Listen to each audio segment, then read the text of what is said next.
Shalom, shalom. First thing I want to do is give all praise and honor and glory to Yahweh Shema Shai, Ba'ashem Rakabadash. Double honor to the apostle and elders of Great Millstone. And salutation, brothers, pushing this word which was said with charity. So just something through the spirit, man. I'm just sitting here at work. And I'm on this diet.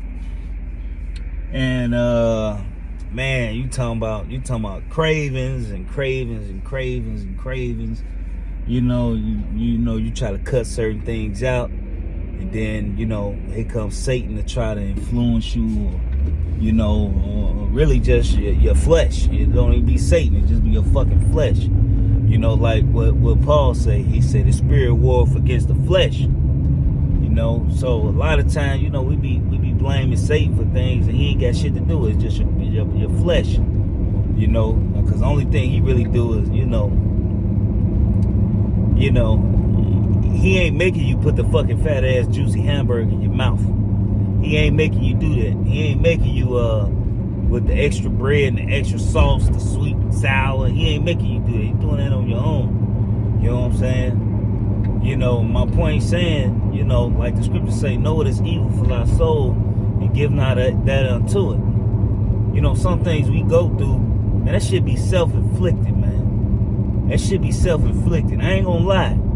Just after these couple days that I didn't change my diet and I didn't let off the sugar, man, I'm just a couple days, I'm already getting the cravings, but at the same time, I feel so much better. I wouldn't say my body feels better, but, I'm more energetic. I woke up like, damn, what the fuck? I got all this energy. Then I take certain, supplements and things like that. Like I've been taking this She Legit, and that shit for real. But you really gotta know yourself, man. Like what Yahweh Shah said, know ye not your own selves. You know what is not, like say you got diabetes. You gonna keep eating bullshit, keep drinking, keep eating bullshit, and then be in a group me talking about some, or brothers pray for me, when you really just shot yourself in the foot. You're really killing yourself, and kind of let me know, like, certain brothers say certain things. Certain brothers got the spirit on them, the type of spirit that who shall pity a charmer when he's bitten by the serpent. When you keep playing with fire and you get burned, don't sit there and say Satan did it when you're doing it to your goddamn self. Yeah, I deal with certain things, but some of my issues is because of diet. Some of my issues is because, I'm just not putting the right things in my body. And you can't get mad or you can't blame Satan for something he ain't got shit to do. And to be honest, you doing that, you might provoke him. You know what I'm saying? You might provoke, what? He might come to fuck with you. You'll amplify it. You know what I mean? The scriptures also say, do good to thyself, man.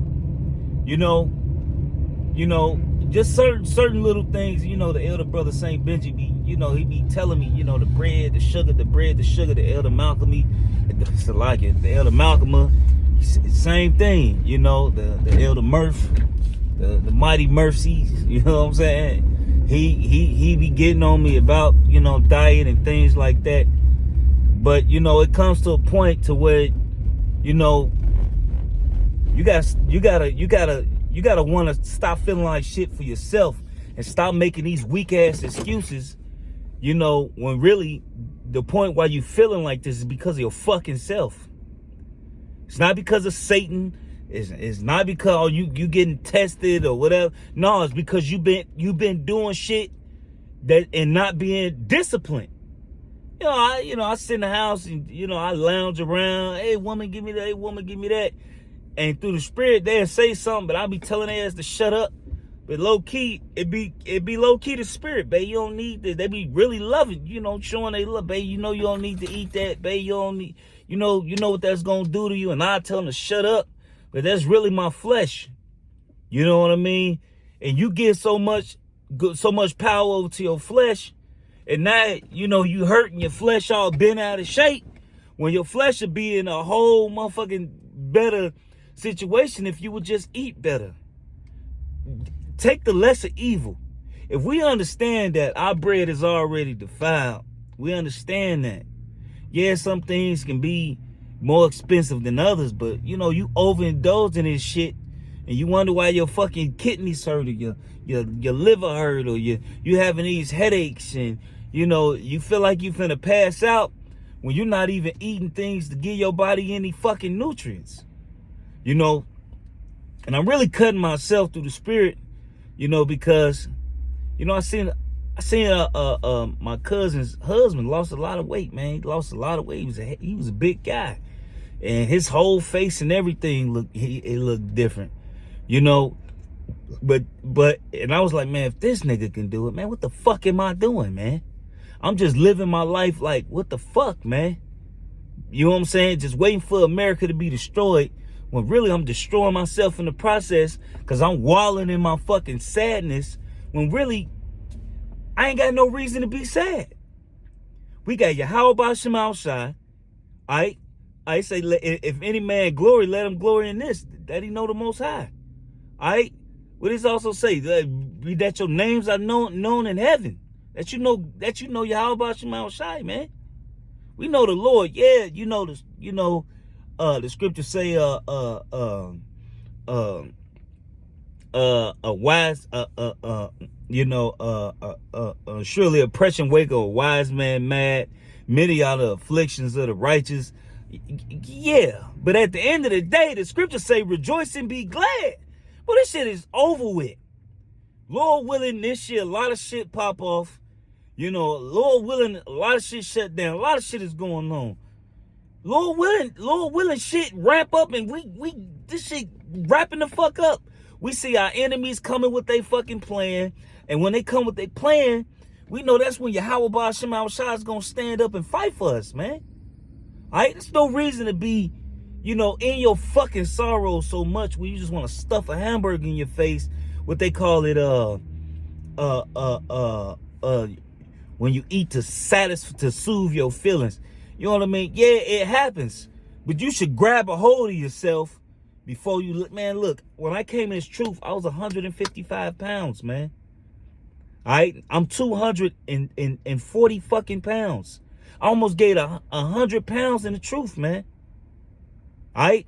Because, you know, you get in these modes, and, you know, and you develop certain habits, not necessarily good habits, man. Ain't no wrong with having a hamburger. Ain't no wrong with having this and having that. But, you know, sometimes I can overindulge you living in your flesh. All right? Don't, you know, we gotta get to the point we can't make excuses. Oh, I'm depressed, or I'm gonna just keep throwing this liquor back. Or I'm sad. Oh, the scripture say, give drink to him that is ready to perish. I'm ready to die. I'm ready to die. I'm ready to die. And you just keep throwing the fucking drink back. That's no fucking excuse, man. Oh, America's gonna be destroyed. Oh, I'm gonna fuck my credit up. Fuck it. And this is from experience. Because at one point, you know, I used to do that, but that shit ain't wise, man. Because now I did this when I first came to the truth, and I paid for it later. You know, making unwise decisions because, you know, you and your flesh, or, you know, no, man, it's not, you don't, there's no excuse to just to throw yourself away, man. Just to say fuck it and throw yourself away. And, you know, the elder Murph Yarmaya, man, you know, it is resonating with me now. You know, there's no reason, man. Yeah, I go through my shit, you know, but when you taking a knife, you got this big ass double-edged sword, and you got a bunch of brothers trying to keep you from stabbing yourself, and you steady fucking shoving a fucking blade in you. Eventually, what's gonna happen? They gonna let go and let you stab yourself, cause you living after the flesh. But you know, like this, like, look, we all fucked up. We ain't changed the darkness. Yeah, you know, but it come to a time where, you know, you really got to self-examine and see when there's a problem, man. When there's a real serious problem that needs to be addressed, you know. I'm not. It just is not healthy. It's not wise. It's not. It's not. Just to keep living without cares. It's really, like Yaki like to tell me, it's really tempting the Lord. You know, and shit is like, you know, it's really tempting the Lord, man. You know, you eat a fucking bunch of motherfucking McDonald's and fucking Wendy's and fucking goddamn it Pizza Hut, and you eating bread and you wonder, you know, you fuck around and get a fucking stomach disease or something wrong with your intestines or something wrong with your fucking throat, because, you know, I had GERD before, you know. And then talking about Satan, when you wasn't being mindful of the things that you put in your body, you weren't being mindful on moderation, you know what I'm saying? You know, really not coming under the power of anything, you know. You know, like being a drunkard, you know, being a party animal. Come on, man. It's a time and place for everything, man. But just through the spirit and power of Yahweh Shema Shai, man. Just, you know, yeah, we in the flesh, we're in these chains of darkness. Paul also said the things I want to do, I don't do. And the things I don't want to do, I do. You know, but that still don't mean don't fight. That still don't mean, you know, because the more you fight, the stronger you get, and the easier it is to deal with certain things. So with that, you know, I just hope it was edifying. I want to give all praise and honor and glory to Yahweh Shema Shai B'Hashem Kakwadash. Double honor to the apostle and elders, great millstone. Salutation, you brothers, pushing this word with true sincerity, with charity. And shalom to you few sisters, very few sisters that's out there that believe and that's being obedient to your husband. And that's the point. Whether he believe or he don't believe. Shalom.